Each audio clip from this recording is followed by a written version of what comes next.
I'm a fan of video games with in-depth lore. I enjoy watching videos by creators like Vidya and Hawkshaw to hear more about the history of the worlds in From Software games. Even more, I like watching Aegon of Astora's Let's Talk Lore series and the Dark Souls games specifically. His videos exist to examine the worlds and their inhabitants and propose questions about history and lore rather than provide answers. They're much longer videos, and as the Dark Souls 3 series specifically has progressed, they've also become more artistic in their presentation. I believe they're an example of what I've heard referred to as Lorethroughs. I also appreciate long-form videos in the Elder Scrolls series produced by people like Patrician TV, Private Sessions, and Will Loves Video Games. Their videos aren't specifically about lore, but are much more all-encompassing, a mix of analysis, review, lore breakdowns, and story discussion. And they're extremely long, ranging from 5 to 20 hours. So why am I mentioning these series in a video about Pillars of Eternity? While there are plenty of breakdowns on the Elder Scrolls games and From Software games, I just haven't seen much of the story focused on Pillars of Eternity in the world of Eora. And after playing through each of the games twice, it just seems to me like the world, its history, its lore, and its characters are rich for exploration and extended discussion. I've seen some videos on story as well as reviews, but nothing that really delves into the lore. So about that last statement. There might be videos about Pillars of Eternity that discuss lore at length, but I just haven't seen them. But even if there are, I think it's okay for lore discussions about the same world to exist simultaneously. Look at Dark Souls. There are multiple channels dedicated to lore in those games. It'd be impossible to watch them all. And as I said, I think these topics are ripe for extended discussion, so I think of this as more of a conversation starter than a definitive history. So what's my plan here? I want to play through each of the games in the Pillars of Eternity series while looking in depth at in-game texts, creatures, characters, and locations. I've also read the guide included with the game as well as the collector's book in the almanac. While I backed the first game on Kickstarter, I unfortunately didn't give enough to receive a physical copy of the collector's book. It's too bad because it's beautiful and copies now run for almost $200 since they're out of print. I haven't read the equivalent material for Pillars of Eternity 2 yet, but plan to before I tackle that game. Also, since the focus of the playthrough will be on lore and history, I'll be playing on normal mode. I'm not familiar enough with the game to play anything crazy difficulty-wise, and the focus won't be on reviewing the combat system or anything. I may comment on different things I notice from time to time, but I don't plan on looking at the game's systems as in-depth as the lore. I know I'm a very small channel, but I hope to generate discussion and questions with these videos. If I get something wrong, let me know. If you have something to add, put it in the comments. At first, I'll mostly be posting lightly edited playthroughs of the game as I talk about characters, texts, and other lore. This will hopefully help increase my output since editing usually takes a whole lot of time I don't really have. Eventually, I may decide to do something more stylized and focused after I'm done with the game, but at first there will be a lot of unscripted discussion. And mouse clicks. I think my mic picks up mouse clicks, so I'll do my best to edit them out when possible. I'd love you to join me on this journey. I think the world of Eora is rich and deep, and I look forward to finding out more about it. And maybe by the time I'm done, Avowed will be out.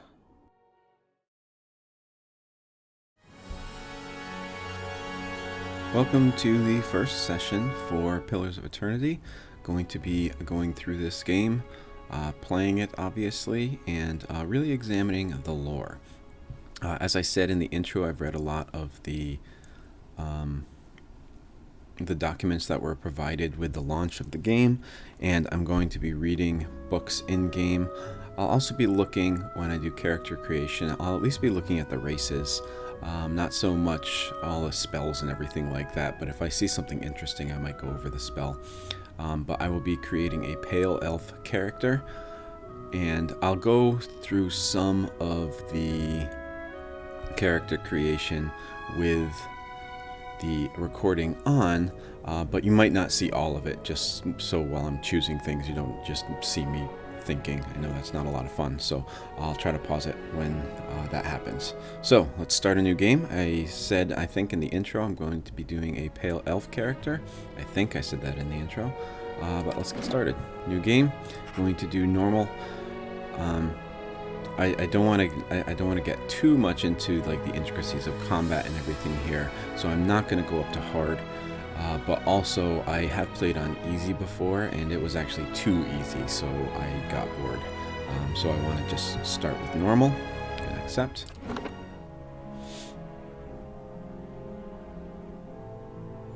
It's an adra pillar to the right there. Very important.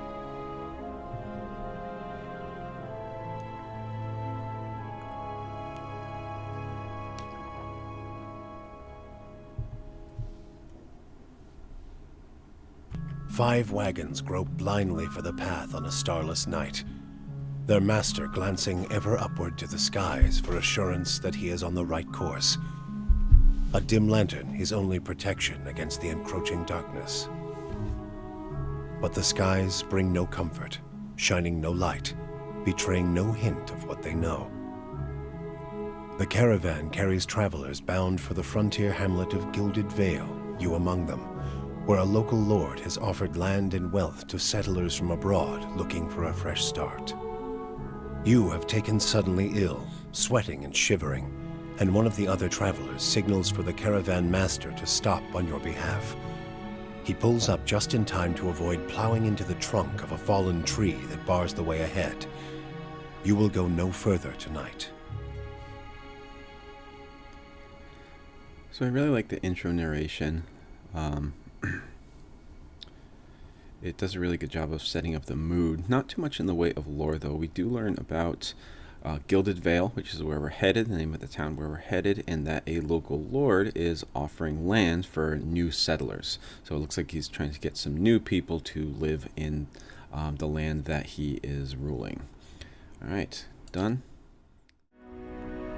So I would like to read through the male and female. They're very similar, just kind of trading off a little bit, but I do want to read through them. The place of men in society varies from culture to culture. Cultures like Adir and the Deerwood place them at the forefront of military, politics, and heavy labor. Among the tribes of Nasatak, men perform many of the homesteading and organizational duties. In Erglanfath and Exmetal, men and women have more fluid social roles. In all societies, there are exceptions to the rule, and men can be found in a wide variety of stations and professions. Female, a woman's role in Eora is largely dependent on where she is from.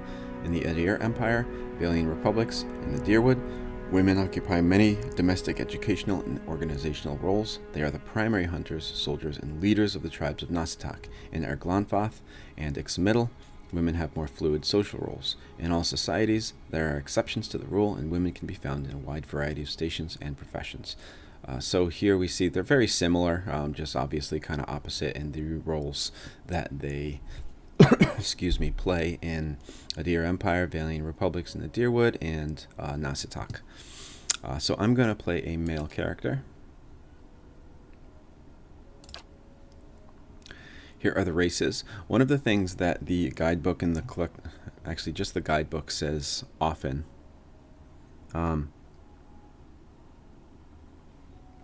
is that race doesn't have as much of an impact on the characteristics of a person as much as the area of the world that they grew up in, who they are part of.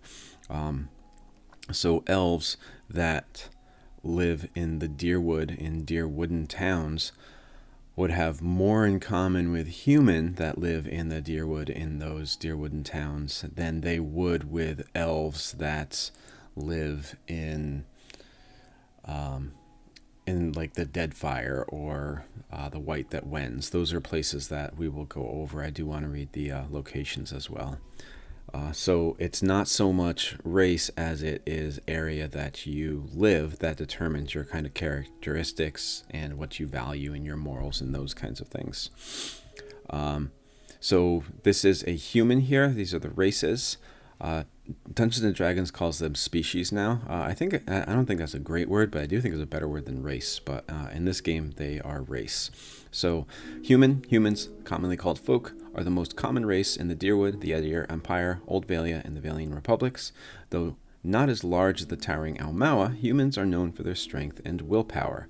I do want to point out here while I'm going over this game has a cool feature where if you have a word in blue and you mouse over it, you'll be able to see a description of what that word is. I'm not going to look at everything here because I don't want to just like explore way too much lore in the character creation.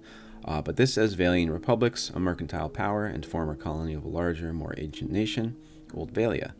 The republics lie in the south, to the south of Deerwood and Erglanfath, and are ruled by a duke, elected by the Consueli Aseja. I think that's how you pronounce it. Consueli Aseja. A council of 14 dukes, including its 5 most prominent, the Duke's Bells. There is some interesting information about them in the book, actually, but I'll probably get into that later. But I just wanted to point out the feature that you can mouse over certain terms to learn a little bit more about them. So these are humans. We have the Aumaua. The mighty Aumaua are the largest of the Kith races and are commonly found in or near oceans. Though not truly aquatic, they have an affinity for water, and many of their civilizations, such as the Rauatai, are based on naval dominance. They are known for their unparalleled strength. And we have the dwarves. By virtue of land covered and number of colonies settled, dwarves are the most well-traveled race in the world. They are commonly found in the Dyrwood, the Valian Republics, and almost any colonized land. Dwarves are known for their great strength and tenacity. So this little description here says that by land covered and number of colonies settled, dwarves are the most well-traveled. I believe the Collector's Guide also mentioned that while the dwarves are the most traveled by land, the Aumaua, the last one that I read, were actually the race that had been traveling the longest. So they've been doing it longer than the dwarves, but the dwarves have covered more area. Moving on to elves. Elves are the dominant race in Erglonfath and the White That Wends, and are extremely common in the Dyrwood and Edir. Elves are known for their speed and intelligence, as well as commonly isolationist nature.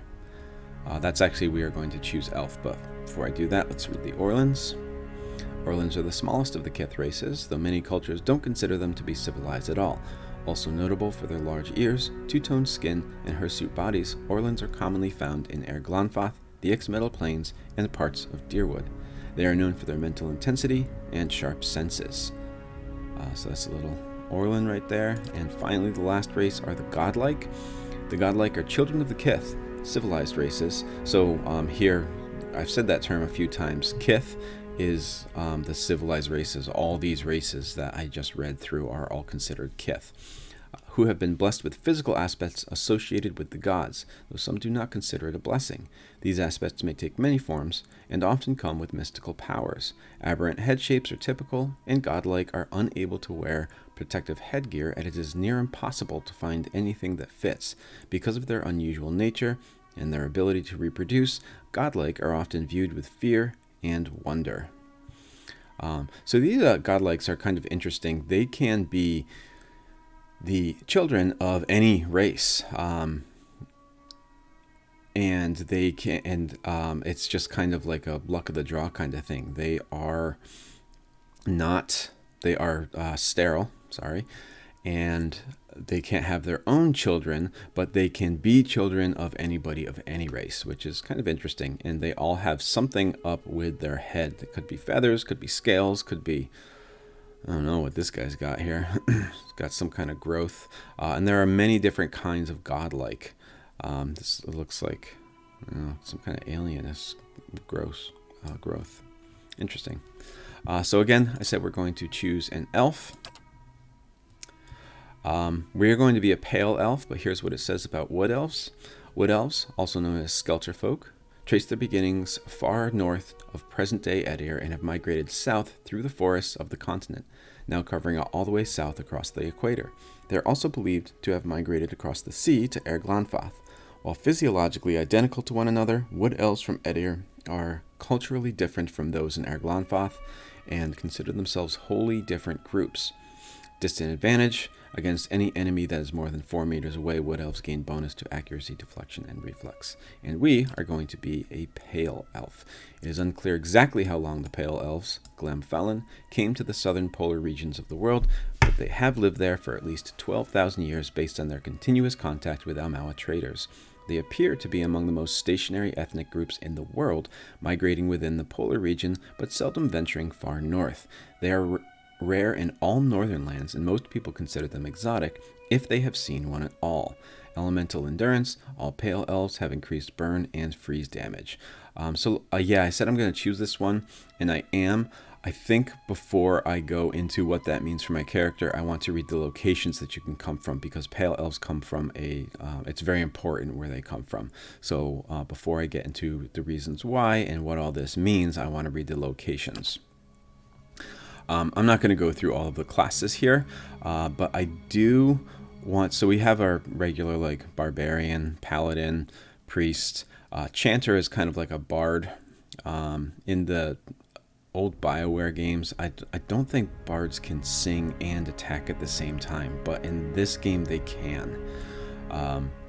So I think that's one of the major differences. Then we have priests, rangers, rogues, wizards, fighters, monks, and druids. We are going to be a Cipher, which I do want to read because it's I think, the one that stands out as not being very obvious what it is. So here it says, a Cipher is a recent discovery in the Eastern Reach. Ciphers were once called Brishelgwyn, or mind hunters, by the Glenfothans. Ciphers have the ability to directly contact and manipulate another person's soul and psyche, using an ally's or enemy's essence as the focus of their magic.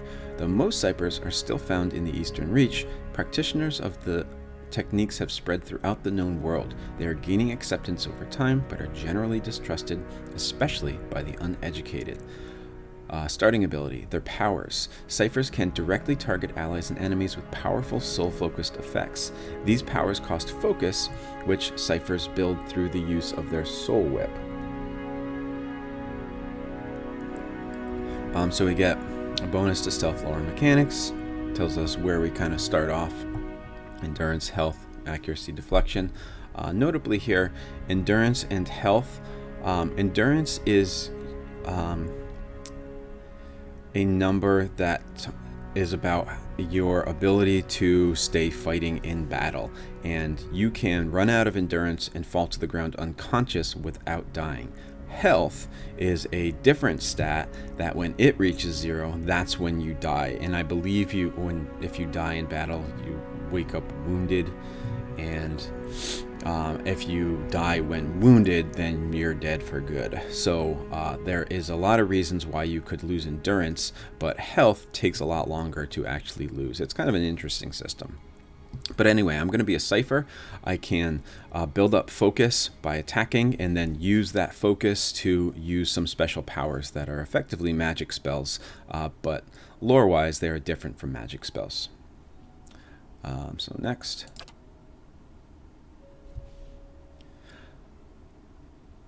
So I think at this point I'm going to create the rest of my character, and I will show you my character at the end rather than go through everything here. So I forgot I wanted to read the different cultures that we could have for our character. We are choosing the last one here, but I do want to go over the different cultures. So we have the Edir. The Edir Empire is currently the largest and most powerful force in this part of the world. It is centered around the equator and has a tropical climate. Though the empire has colonies in numerous areas of the world, Greater Edir is at its heart and houses the majority of its human and elven nations. We have the Deadfire Archipelago, which is the setting for the second game, consisting of the nation of Nasatak, dozens of Almawa settlements, and hundreds of lawless pirate-infested islands that stretch along the southern sea. Deadfire is home to boreal dwarves, Almawa, and a mixture of other races. Deadfire Archipelago is the last stop for anyone headed east. A multitude of monstrous sea creatures infest the ocean beyond, making travel virtually impossible. We have the Ixmiddle Plains. Located in the northeast of our Glenfoth, the Ixmiddle Plains are a large expanse of fertile savannas that are extensively farmed by human and Orlan residents. The Ixmiddle culture is one of the oldest in the world, but one of the least imperialistic, having spread out little over the past several thousand years. Old Valia. Once the crown jewel of the southern seas, Old Valia is now the crumbled remnants of an empire of warring merchant nations. Counting many humans and dwarves among their ranks, the Old Valian countries are still forces to be reckoned with and are proud of their rich and cultural heritage. We have the Rauatai. Dominated by the Almawa nation of Rauatai, the Gulf itself is host to a number of nations, most of them Almawa, Orlan, and Dwarven. Though these countries are relatively young, they are some of the most advanced colonial settlements in the east. The Gulf is a land of riches and resources for those who can take them, though the entire cast is often pummeled by violent storms. We have the Living Lands. The Living Lands is the mountainous region of large northern island renowned for its diversity of plant and animal life. Its weather is unpredictable and its ecosystems vary dramatically from valley to valley. The Living Lands are home to an assortment of races in a variety of colonial and independent settlements. And finally, we have the White That Wends. A large, cracked southern expanse of polar ice, the White That Wends is home to pale elves and small colonies of daring explorers, outcasts, and adventurers. While virtually no plant life grows in the White, it is home to many hardy species of dangerous animals that forage from the sea or prey upon each other to survive. So, I'm going to be doing a little bit of role-playing with this character here. I don't know how deep that's going to go, but here I'm thinking that our pale elf is from the White That Wends, which is home to lots of pale elves. They are the people that call the White That Wends homes, but they are going to be a hunter who got in some trouble and tragedy happened, and they were forced, or at least, I think maybe instead of being forced to leave, I think I will say that they chose to leave because they were not happy with something that had happened. So let's just kind of keep it a little bit vague, because I think there's some options that could specify that a little bit in the opening dialogues. So a little bit vague, just a pale elf who just needed to leave because of something that happened in his tribe. Okay, this time I really am going to move on and I'll show you the finalized character. So here is our finalized character, Bjartur. I read that the language and naming traditions of the Pale Elves and the White That Wends were largely based on Icelandic names, naming conventions, and languages. So I picked Bjartur. That was a common Icelandic name, plus kind of like it. That was actually how I decided if I was going to be male or female. I looked at the names, found one that was cool, and looked up to see whether it was a male or female. And I like this name, so we have Bjartur. A male pale elf who is a Cipher. The powers I chose are a mind wave. The target becomes the object of a concussive blast of psychic energy, suffering raw damage from the trauma. Characters in a conical area behind the target failing a fortitude check are knocked prone from the blast. We have Whisper of Treason, which I chose because I don't usually do things like this. I usually just go for damage, but I'm going to try to kind of expand my repertoire while I'm playing, and this one imparts a bedeviling secret to an enemy that causes its allegiance to bend, charming them for the duration. I think that's kind of cool. Like, you use your mind power to make them think something horrible about their allies, and then they turn on their allies. And then Soul Whip is something that all Ciphers have. It's passive, causes the Cipher's weapons to generate a field of parasitic energy that lashes out at the target, increasing damage inflicted and generating focus for the Cipher. And that is how I gain focus to cast the two spells that I have. Here's my attributes: Might, Constitution, Dexterity, Perception, Intelligence, and Resolve.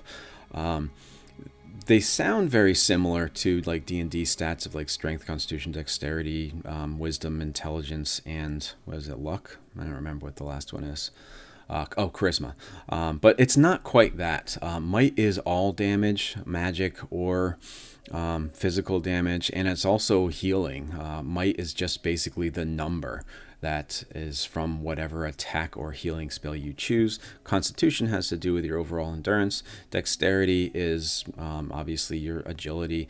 Perception, you notice your ability to notice things. Intelligence, I believe intelligence for spells has to do with area of effect, and I can't remember what else it has to do. And then finally we have Resolve. All of these contribute to different kinds of defense, and all of them also contribute to different conversation topics. So rather than having a persuasion skill, you just have your attributes, and they might come into play in the conversations that you have with people. So there's no like persuasion overall. I don't know how I feel about that. I kind of like persuasion in games, but this game is just based on your background. It gives you speech checks based on different attributes. We are a hunter from the White That Wends. This is our little character portrait here. It's not my favorite, but it looks the most like what I have here. And then we have a benevolent voice. So let's get started.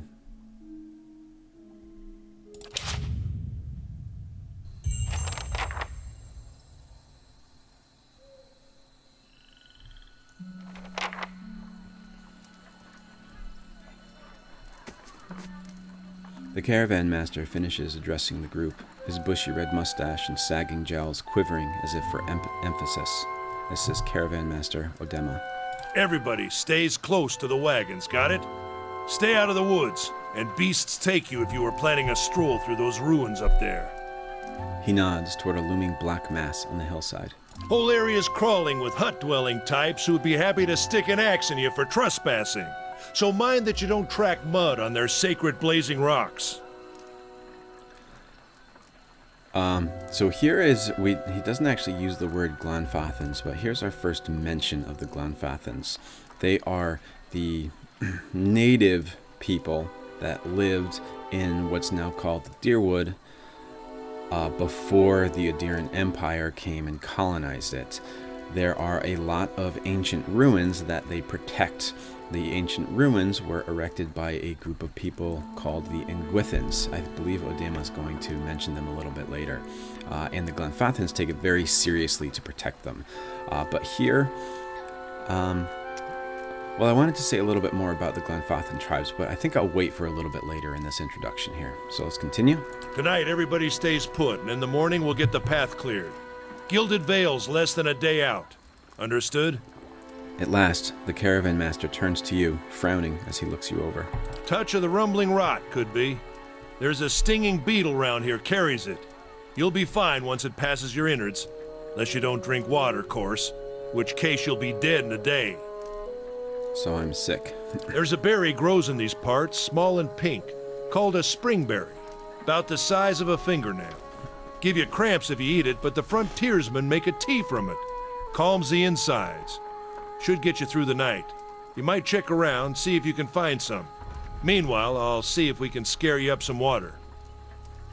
I know you want to hunt before it gets much darker, but see about refilling our water first. Got a sick one here. He nods in your direction. Sparfle nods and slides the worn bow over his shoulders. Where would I find these berries? They grow on a bush that's common round here, kind of funny looking. You'll know it when you see it. Doubt you'd have to go far off the road to find one. What are those ruins? Nothing you won't see on half the hills of Air Glonfoth. Money to be made selling their knickknacks in Defiance Bay, if you don't mind getting stuck with Glonfoth and arrows now and again. They didn't build them, but I'll be the effigy if they don't watch them like a mother bear. So these ruins are basically the source of all the conflicts that have happened between the natives of Erglonfath and the Adran colonists. The Glanfathans, as I mentioned earlier, take it very seriously to protect these ruins, and the Adir Empire, being more concerned with money, wants to kind of ransack them and sell the things that they find in there. They can find some very valuable items in these ruins. So that's why he says, if you don't mind getting stuck with Glanfathan arrows now and again. But these ruins are very important to the Glanfathans and also to other people who just want their riches, but there is a huge conflict over what actually to do with these ruins.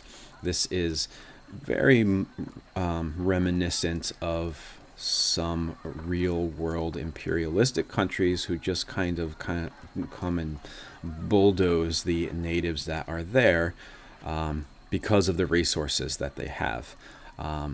Obviously, hundreds of years ago, we had the European settlers in what's now Canada and America and South America. And even more recently, we have a lot of countries who use many African countries to start conflict and just kind of get the resources that are in those African countries. So it's somebody who's just kind of giving groups of people money to begin conflicts in certain African countries, and then whoever used that money then has access to diamond mines, gold mines, oil, sometimes land, just a lot of things. So this is a very common theme here that is very reminiscent of our real world.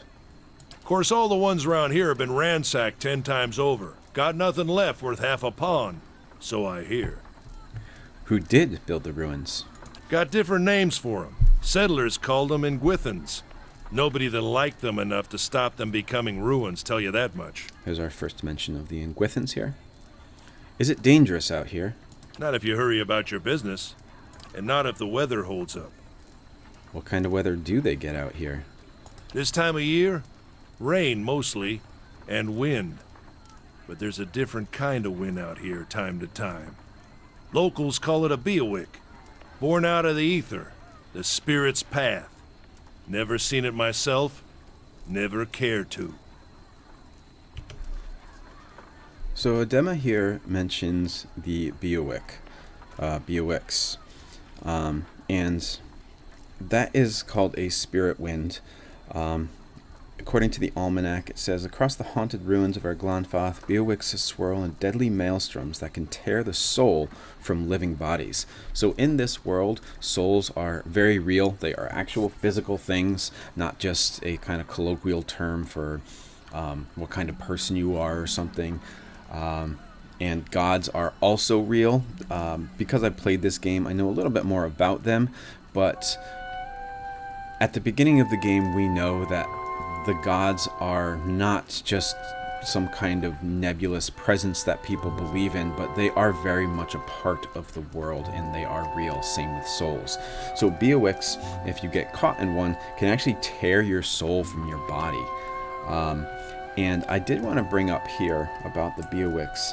The almanac is one of the things that comes with the game when you purchase it. I don't know if it was just a pre-order purchase or if you backed it on Kickstarter or if anybody who buys the game now has it, but I have a digital copy of it anyway.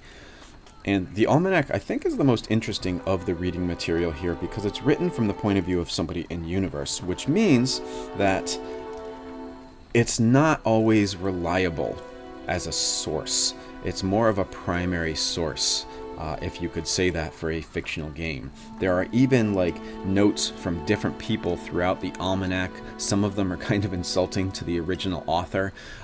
So you have to kind of take what he says with a grain of salt. He's not always right. But in the story that's in the almanac called The Lady of the Storm, it's talking about one particular beowicks. And the reason I wanted to bring this up is because Caravan Master Adema here calls it a beowick, but in the almanac it appears that beowicks is the proper term, whether it's plural or singular. So it would be a beowicks. From the almanac we have, it says, one beowicks was different from the others. This one swirled in languid revolutions on the eastern moors. Instead of screaming a mournful song, just barely audible, punctuated a woman's inconsolable sobbing. And then a little bit later in that same paragraph, it says, shortly before his demise, the most successful researcher claimed that he heard the beowicks calling out to a lost love. And finally, avoided as a hopeless cause, the beowicks remains a solitary location, only appearing once every few years. So here we see that the word beowicks is used in the singular. So I think that means that beowicks is singular and Adema is wrong here. I don't know if that's just a typo or if he's actually just unsure of what it is. He says locals call it a beowick, so he might not be totally familiar and he's just singularizing it there. I prefer to think of it that way. I think it's kind of cool, a little bit of world building here, that there are people who know of beowicks, but they don't really understand them fully. They just have heard the word somewhere, so they make it singular by taking out the S, even though that's not proper. Okay, moving on. What are these huge rocks coming up out of the ground? They don't got adra where you come from? Well, it just grows up out of the ground like this. Goes deep like tree roots. Some of it all the way to the heart of the world, you believe the stories. It's more like a shell than a proper rock. Easier to work if you're a mason. Got all kinds of strange properties. Seems to have some kind of life of its own. Dies if it gets dug up. Loses its luster. Folks think it probably grew at one point or another, but not these days. So adra is a very important resource. It can somehow contain soul energy. So for like soul practices and stuff. It's very useful, plus it's a very valuable material. The soul butchers in Defiance Bay use it for different things. I've heard tell it can hold a man's soul, but I don't care to see it.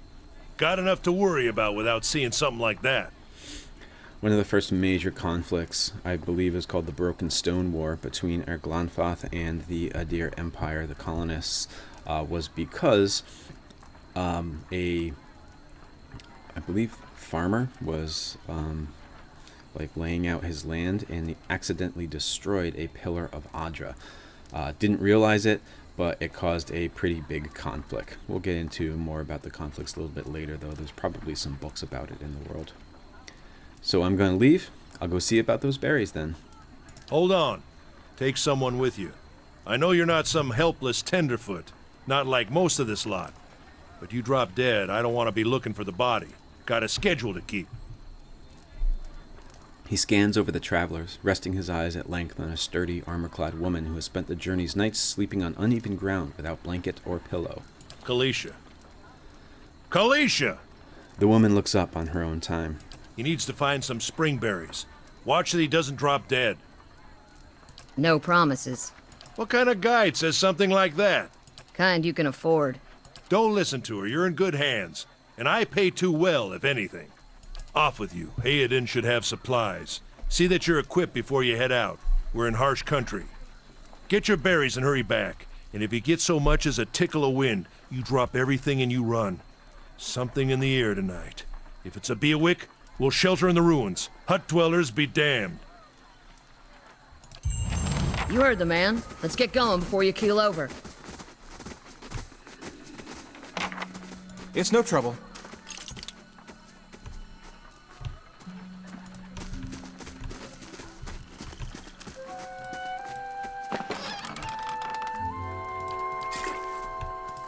Anyone need supplies? I've got sundry. Brought a whole wagon full of goods to sell. But say, is there anything you need? I'm a trader, originally from the Adir Empire, but I've been trying to establish new business out here. Life on the road has brought some unexpected challenges, to be sure. And I'm sure you've noticed how prickly the locals can be. But we're here to make the most of things, right? So I think I want to be a pleasant person, maybe a little hardened, but not mean. So I will say we might as well try. My thoughts exactly. Something else you need? Looks like we're settled for the night. Tell me about the Adir Empire. It's not as big as it used to be, but it's still big. The mainland is a continent northwest of here, but the colonies used to include Raed Saris and the Deerwood. About 150 years ago, Deerwood won its independence from the Empire, a fact our companions are quick to remind me of. He gives you a lopsided grin and nods at the other scattered caravanners. Why'd you move all the way out here? Because it seemed friendlier than Raed Saris? My brothers took over the family mercantile business a few years ago, and there wasn't enough for me to do back home. I moved out to try and expand.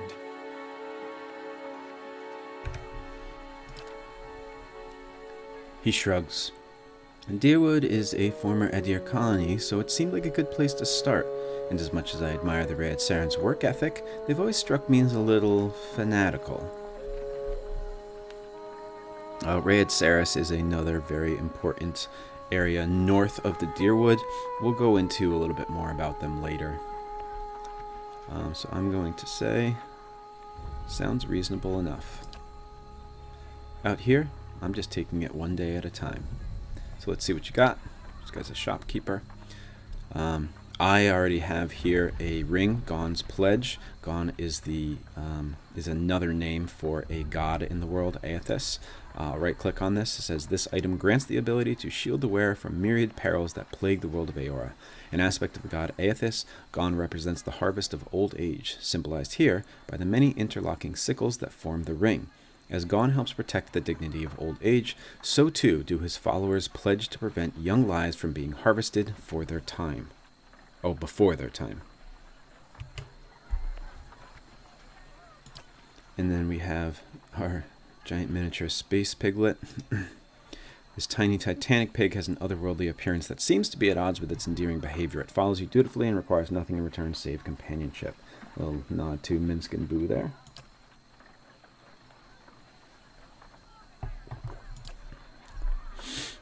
I'm gonna equip those.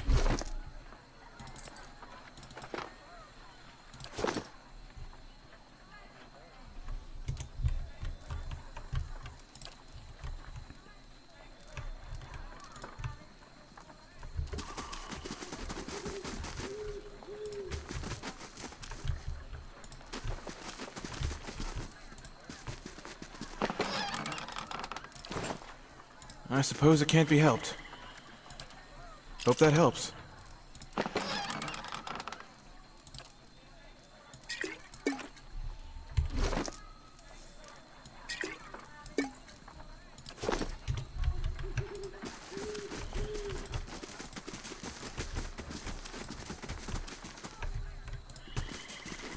I'll have your water soon enough.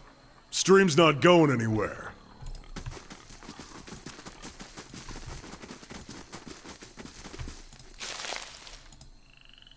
The path winds through a narrow canyon. We shouldn't stray back too to where far. you came. Grooves in the road mark the passage of hundreds of caravans. Let's check by those...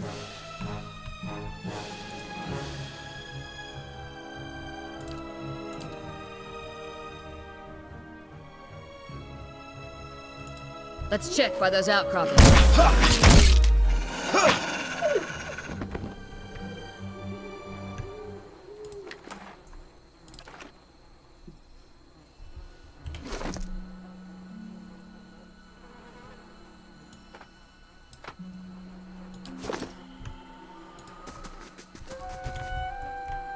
This is it.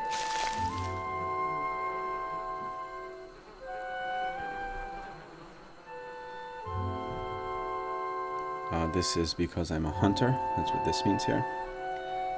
I hear you're a pretty good hunter. Don't tell Sparfer, or he'll run his mouth clear to Gilded Vale, trying to convince you how much better he is. I was responsible for hunting and gathering for my village. Yeah? How is it you happen to come here?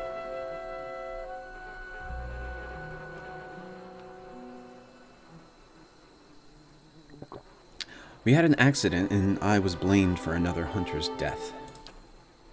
That's a damnable run of luck. Maybe the new setting will turn things around for you. Kalisha breathes in her surroundings. Been a long time since I've been this way, but I always did like it. Lord Radric's offer makes a girl think. I'll give him that. You here to settle like the rest of the lot? It's a hard offer to pass up. You won't find many offers like it in these parts, believe me. Got some big plans in store? I'm gonna lay low here for a while. Try not to draw too much attention to myself. You picked the right place then. Gilded Vale's days away from any real civilization. Anyway, I'm wasting time here. Odem will give me an earful. Let's be on our way. Why are you here?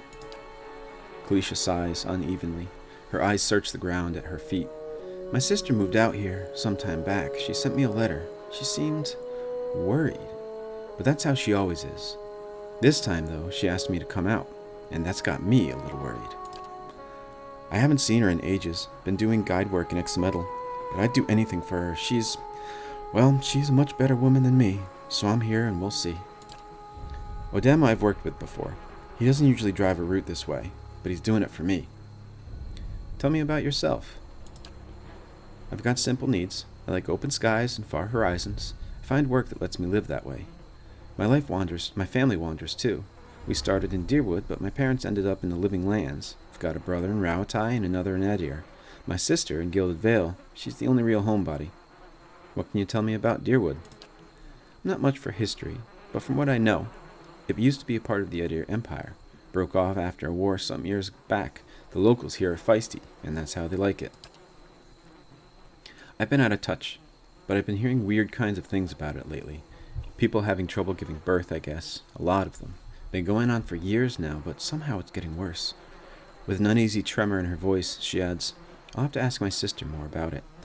We will go into a little bit more detail about what's going on with these birth troubles a little bit later when we get to Gilded Vale.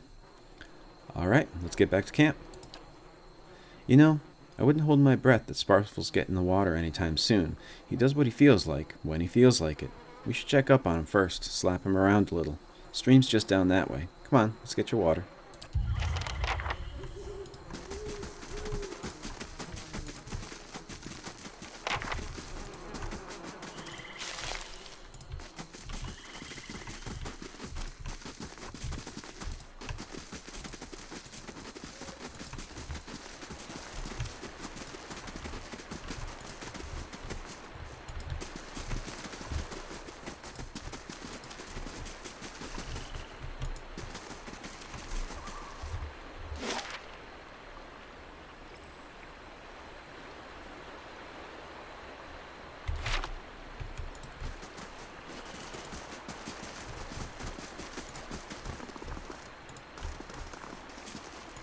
At least you left the water skins.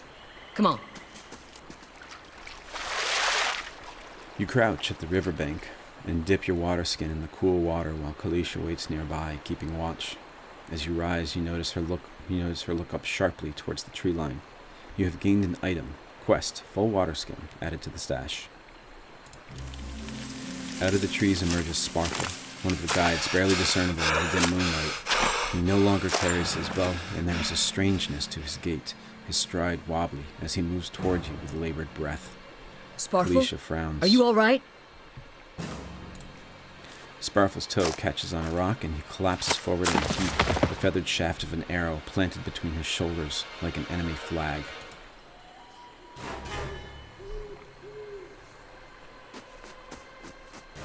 Ambush!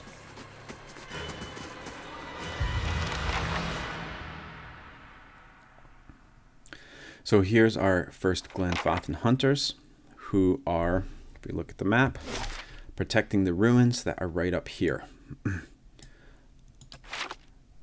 So you can see the entrance here. We can't actually get to it yet, but you can see the entrance, and that is the ruins that they are protecting. That's what the Glenfathans do. That is why there is so much conflict here. They are trying to protect these ruins. And as we see here, they are treated as just a plain enemy, which I want to say more about that a little bit later. For right now, let's defend ourselves.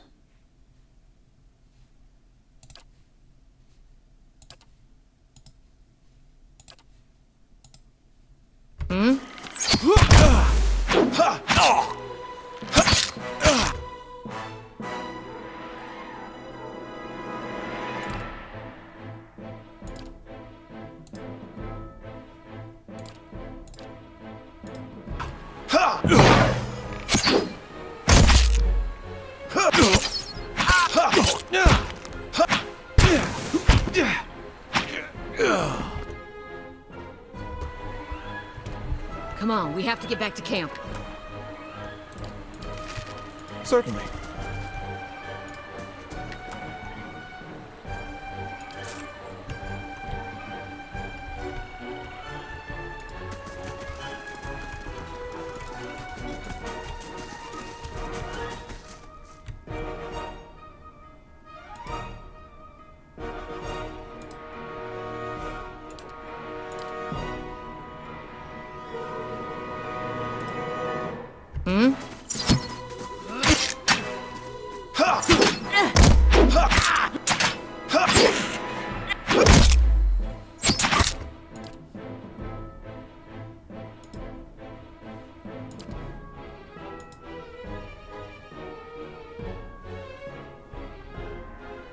I'm here.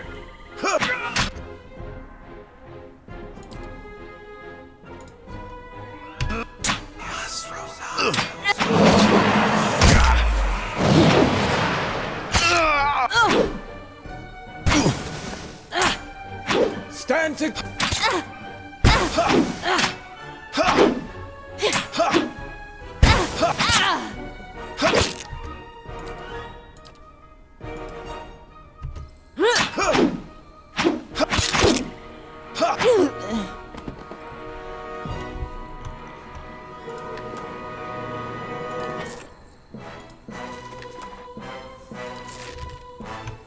I'd be glad to.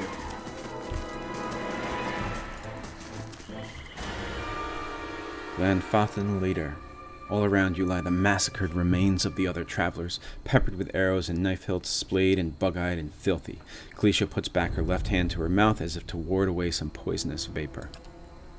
A handful of dark figures stands above the fallen, treading on limbs and backs and heads, jerking their axes from the bodies as if from half-split logs. One of them, towering and severe with a thick beard tasseled in knots, holds a wet blade at the neck of the man you recognize as Heoden, the last of your caravan, left standing. So, our first experience of the Glanfathans treats them as any kind of imperialistic nature treated the natives by calling them barbarians and savages, and that's what this picture is being painted here, when in fact they were people who lived on this land, and then some other country came over, colonized it, and took things away from them. So in many cases these are just people that are defending their own land, but because we have the point of view of the imperialistic nation, we are now seeing them as like these people who are barely human, just going around attacking everybody, when really they are attacking people who they fear are going to plunder these ruins. And like I said, they take it very seriously to defend these ruins. And they even say that way back when the Ingwithans, when they met the Ingwithans for the first time, the Ingwithans tasked them with defending the ruins, and that's going to be important for later. So it's not just the Glanfathans liked what they saw and defended them; they promised the Ingwithans that they would defend these ruins. So they, like I said, take that seriously, and here they are just any kind of basic enemy. But I wanted to make sure I humanize them a little bit, because they are more than that. They are a people who are proud, who have spent hundreds of years trying to defend their home from the encroaching colonists, imperialistic nations of Edir Empire and the Valiant Republics. And here we see them sticking up to defend their ruins out here, which we are very close to. And Odema even said, if we see the beowicks, we're going to run into those ruins over there. Okay. So the Glanfathan leader... Oh, I think I read this here. Lay down your arms, trespasser. Do not forfeit this man's life. For a fight you will lose. So I just learned that these were ruins from Glanfath. So I'm going to say this. The ruin has not been sullied by our hands, men of Air Glanfath. Your words carry no weight when I have seen the truth with my own eyes. Blood must be paid for this intrusion. So I say again, lay down your arms. Don't trust them. They mean to kill us all. So I like this one here, Intellect 15. Judging by the string of animal teeth around your neck, I'm guessing you are worshippers of Galawain? If Galawain told you to stop protecting the ruins, would you? So Galawain is the god of hunting, and I would like to think if my character was going to worship a god, it would be Galawain. So this also seems like something that Galawain might know. Or, I'm sorry, that Bjartur might know. The man frowns and motions as if to swing his axe. Heoden winces, but the blow never comes. Instead, the man cocks his head, intrigued. Of course, but he would not. It is by the command of all the gods that we accept this charge. How do you know? Because it's consistent with their beliefs? Or because that's what you were told? The man glares. It has always been known to my people. I see. And what of Galawain's edict, that weakness and age must be purged by youth and strength? You think Galawain would want some moldy, crumbling stones to survive long after their builders have turned to dust? The man's nostrils flare as he fumes. He would not. He told us otherwise. I'm sure he did. Just not you personally. But why should that stop you from killing innocents? Distracted, the man's grip falters on his axe handle, and he nearly fumbles it, affording Heoden the moment he needs to dodge out of his swing, which comes too late. Howling with rage, the man charges you instead.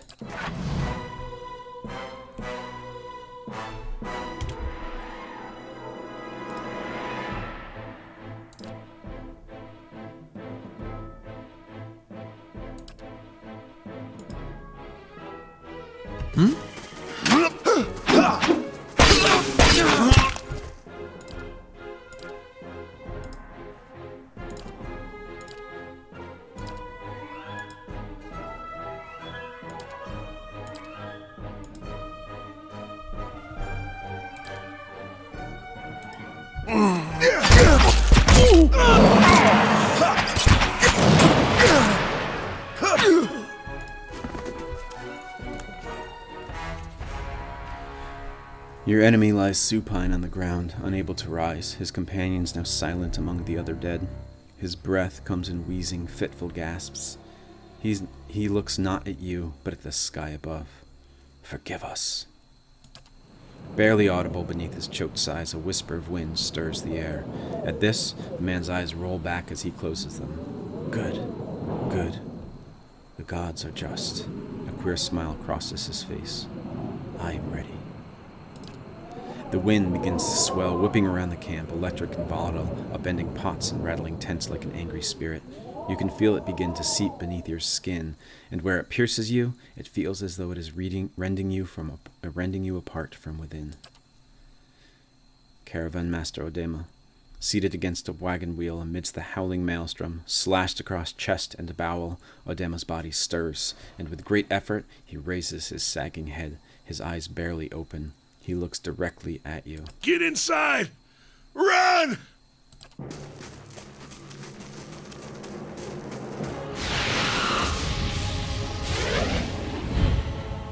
There's a beowicks.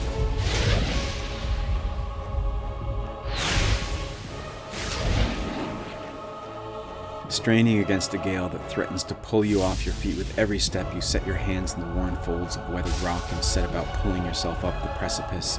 With a last burst of energy before your arms give out, you swing yourself up to the ledge.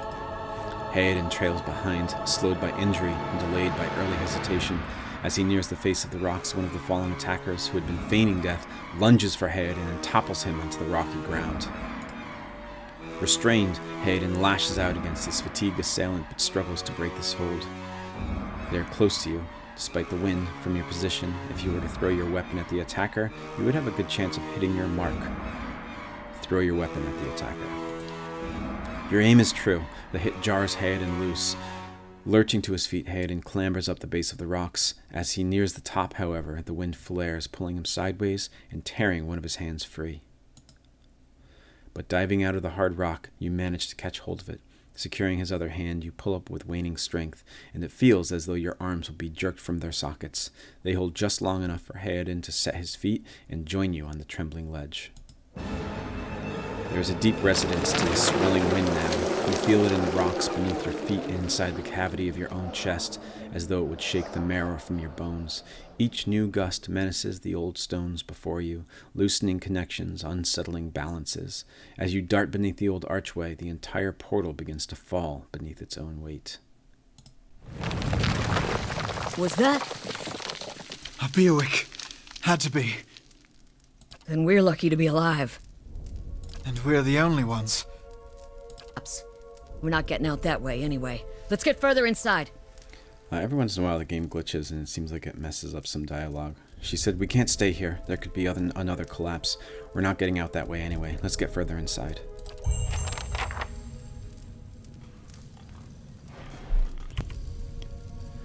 So this is a good place to stop the first session. We are in an Engwithan ruin after fleeing a beowicks.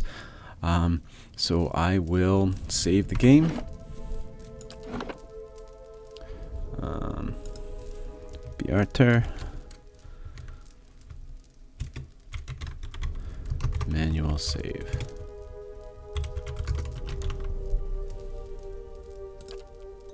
Alright, so next session we will explore this Engwithan ruin. I'll see you then.